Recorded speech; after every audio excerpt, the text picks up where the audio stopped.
Hey everybody, thanks for checking out my blog and my YouTube page. This is Justin.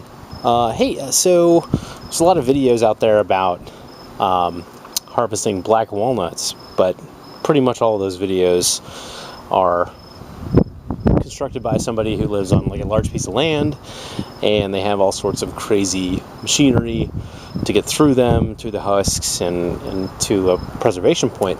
But I live in a condo, as you can see by this lovely bank of radiators and the density living of suburban Philadelphia, that I don't have those kind of options. So I'm going to do a really quick little video about how I pick these nuts and clean them up and then put them into sacks to dry and then crack them later.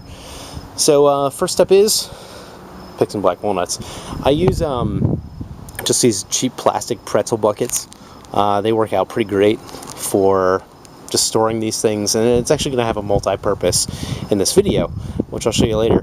But once these things start dropping from the trees, there's tons of them in my area. Like, my office has 5 or 6 trees around, and my neighborhood has at least a dozen within a block that are all dropping like crazy. It's mid-October right now.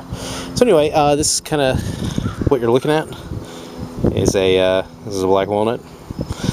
Much more difficult to deal with than an English walnut, as it has this husk on it, and the nut is very, very difficult to crack, and the chambers of the nut are less human friendly, so to say. So anyway, once these fall off the tree, they're generally soft enough to be crushed in your hand, and when you start crushing these things, you'll definitely want to be wearing gloves, because this is a natural dye that is in these husks, and they will turn your fingers disgusting, nicotine, green, yellow, gross. Anyway, this process would be a lot faster if I was using 2 hands. But anyway, there's essentially a walnut. It still needs to be cleaned. This is just a preliminary step. So we'll do this for the rest of these, and then we'll take it to the next step, which will be cleaning the actual nuts to the point where they can be stored.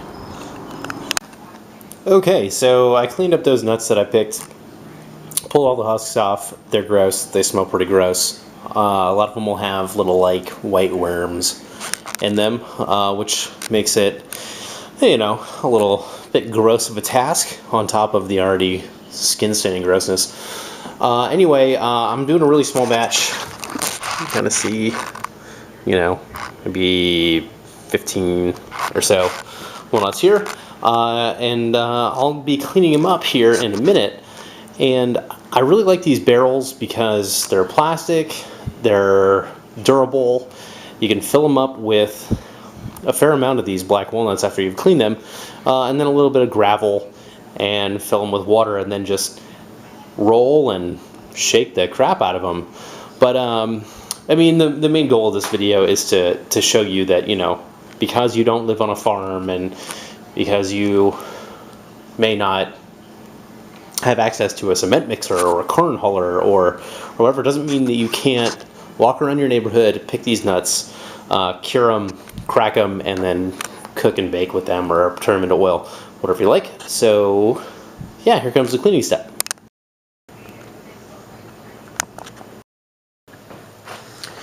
Okay, so I'm going to start cleaning these nuts. This is kind of what they look like outside of the husk. This black, kind of smelly walnut, and we'll make them actually look like walnuts here in a minute.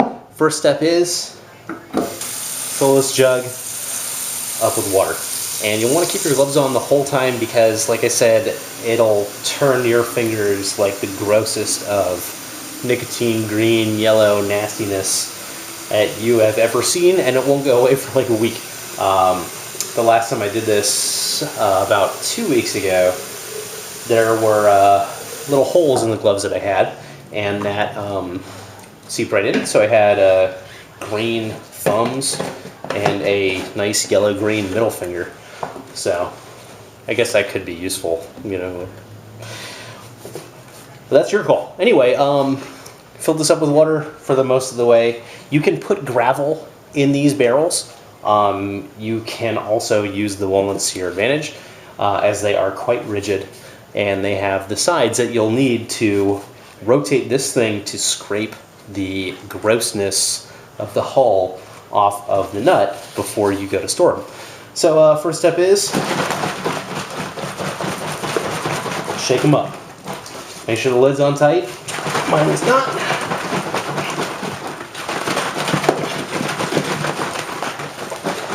And the nuts will knock against each other, scoring some of that hull off there, which you really don't want on there when you're setting these out to cure. That was a pretty decent, vigorous first shake. So pop the lid. Drain it out. You can see that lovely color, which, if you are into dyeing your own clothing, this stuff is great. It is very, very strong.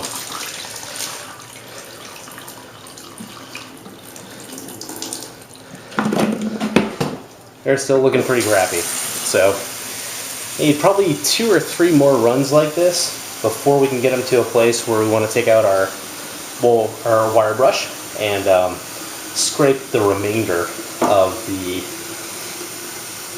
the hulls. So while I do that, I'll put this video on pause.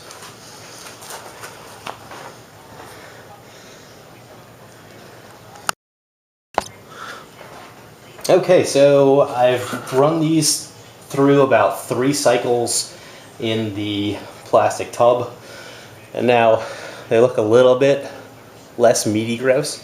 So I'm going to take my brush. It's just a wire brush. I got it from a hardware store. It was $2. They're cheap and they work. And you're just going to want to hit up pretty much each side of the nut on the long way, so you can start seeing the veins. And once you see those veins, you can actually tell that, okay, the husk is no longer with. And toss it back in the bucket. So I'll do a couple of them. Doesn't really take that long. And this is the main point of the video, is that, you know, it doesn't take that long.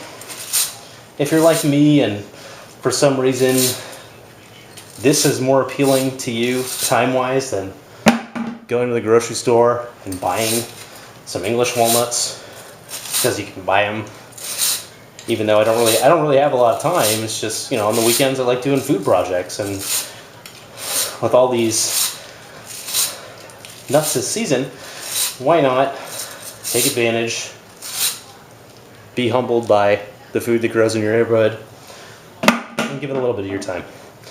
So I'm going to keep going on these, and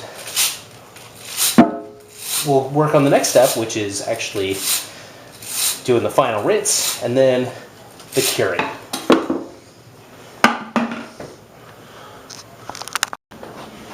Okay, so we cleaned all the hulls on these things.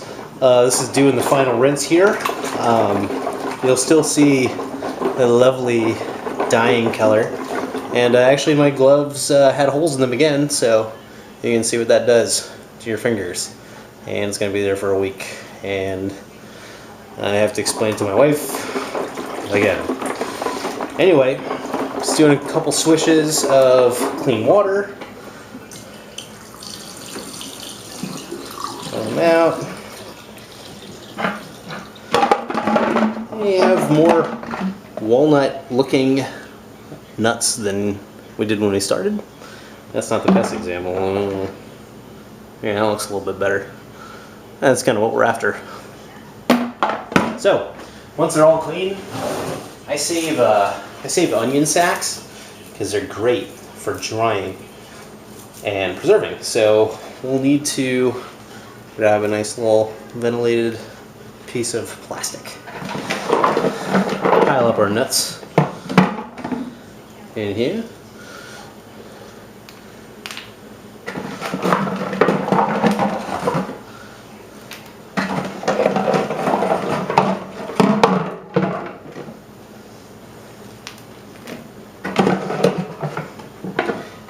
And I did a really small batch for this video, just because it would have taken a lot of time.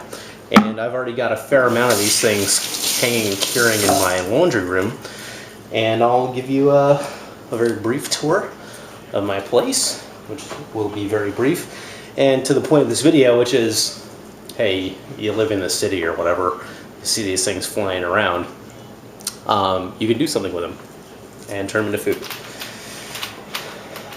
So I want to make sure that they're not too drippy, because they will stain the floor under where you're hanging them. So I'm going to grab the camera really quick and give you a brief tour of my very small place. And my cat in the window. That's Sandwich. It's a good cat. And to the laundry room, where you can see this is the last batch I did. This is the first batch I did. And I'll be hanging these guys right here next to the last batch. Thanks so much for watching the video. If you have any questions, hit me up. Basically, you gotta let these things hang for about a month.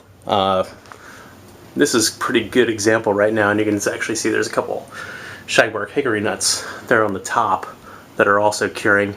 But yeah, let them hang for about a month, and then they'll be ready to crack. And you'll want to use some sort of industrial cracker like the one up here, which I bought on eBay for super cheap. It's like 10 bucks.